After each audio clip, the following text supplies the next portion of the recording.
और चलिए आगे बढ़ते हैं। मुख्यमंत्री भजनलाल शर्मा का महाराष्ट्र का दौरा, संभाजी नगर में प्रवासी राजस्थानियों के साथ बैठक। तस्वीरें जरा देख लीजिए, क्या कुछ कह रहे सुनिए। एवं इस कार्यक्रम में आए सभी सभी राजस्थानी प्रवासी भाई जिन्होंने अपनी मेहनत से, अपने कर्म से और अपने सौहार्द और सामाजिक कार्यों से महाराष्ट्र के अंदर अपनी पहचान बनाई, ऐसे सभी मेरे भाई और बहनों को मैं वंदन करता हूं, आपका अभिनंदन करता हूं, आप सभी को नमन करता हूं। निश्चित रूप से मैंने जो यहाँ का आत्मीय भाव,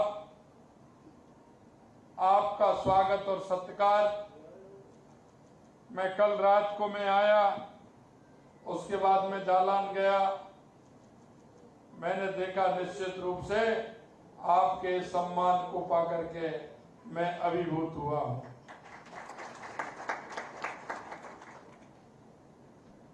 मैं इस छत्रपति संभाजी नगर में सभी राजस्थानियों को हर क्षेत्र में प्रमुख भूमिका निभाते हुए मुझे बहुत बड़ी खुशी हो रही है। मैं जब आपके बारे में सुनता हूं, आपके सामाजिक कार्यों के बारे में मेरे को जानकारी मिलती है, आपके अंदर पार्टी के कार्यों में भाग लेने की जानकारी मिलती है, निश्चित रूप से मेरा मन इस बात के लिए प्रसन्न होता है कि राजस्थान के वो सभी कार्यकर्ता जो राष्ट्रवाद के विचार से जुड़े हुए हैं, वो यहां भी अपने राष्ट्रवाद के कार्य को आगे बढ़ाने का काम कर रहे हैं। आपने अपनी मेहनत और लगन के साथ अपना एक अलग स्थान बनाया है। स्थानीय नहीं, आपने अपने सामाजिक कार्यों में भूमिका भी बनाई है, और वो इस कारण भी क्योंकि जहां भी हम जाते हैं हम काम करते हैं, लेकिन वहां के सामाजिक सरोकारों में शामिल होते हुए वहां के लोगों के सुख और दुख में हम जब हिस्सेदारी बनाते हैं तो हम एक अच्छे समाज का निर्माण भी करते हैं। मुझे खुशी है कि आप सामाजिक कार्यों में अपनी भूमिका निभाते हुए उन लोगों के साथ चल करके आप आर्थिक मजबूती, अपनी मजबूती के साथ साथ एक समाज में सौहार्द का वातावरण भी बना रहे हैं और सामाजिक कार्यों में बढ़ चढ़ के आप हिस्सा लेते हैं। इसके लिए मैं आप सभी को बहुत बहुत धन्यवाद और साधुवाद देना चाहता हूं। मित्रों, हमारा काम है, क्योंकि जहां से हम आते हैं वो महाराणा प्रताप की धरती है,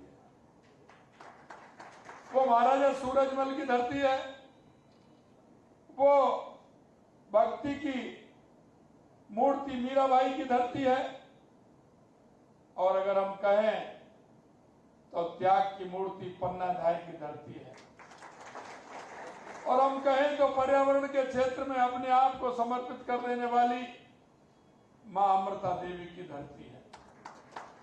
मैं आपसे इतना ही कहना चाहता हूं कि राजस्थान की मिट्टी ने जो आपको संस्कार और आपको जो विचार दिए हैं, आप उनको जहां भी रह रहे हैं उन विचारों को आगे फैलाने का काम कर रहे हैं, क्योंकि हमारा जो प्रदेश स्वाभिमान, शक्ति और भक्ति, पर्यावरण के क्षेत्र में हम काम करने वाले, क्योंकि हो सकता है महाराष्ट्र में पानी की पूर्ति है या पानी खूब है, लेकिन हम तो वहां से आते हैं जो पानी भी 350-400 फुट पर मिलता है, तो हम एक एक पानी की महत्वता को भी हम समझते हैं। मैं आपसे इतना ही कहना चाहता हूं कि हम यहां छत्रपति शिवाजी की धरती पर हम काम कर रहे हैं। कई मायनों में महाराष्ट्र और राजस्थान का एक ही मत होता है, क्योंकि जिस तरह से छत्रपति शिवाजी जी ने एक राष्ट्र के लिए समर्पित होकर के काम किया, तो राजस्थान में महाराणा प्रताप और महाराजा सूरजमल जी ने भी किया है। हमने हमेशा, चाहे महाराष्ट्र हो चाहे राजस्थान हो, उन आदताइयों के खिलाफ संघर्ष झेला है। हमें संघर्ष की आदत है। हमें हमारे स्वाभिमान को ध्यान भी रखना है।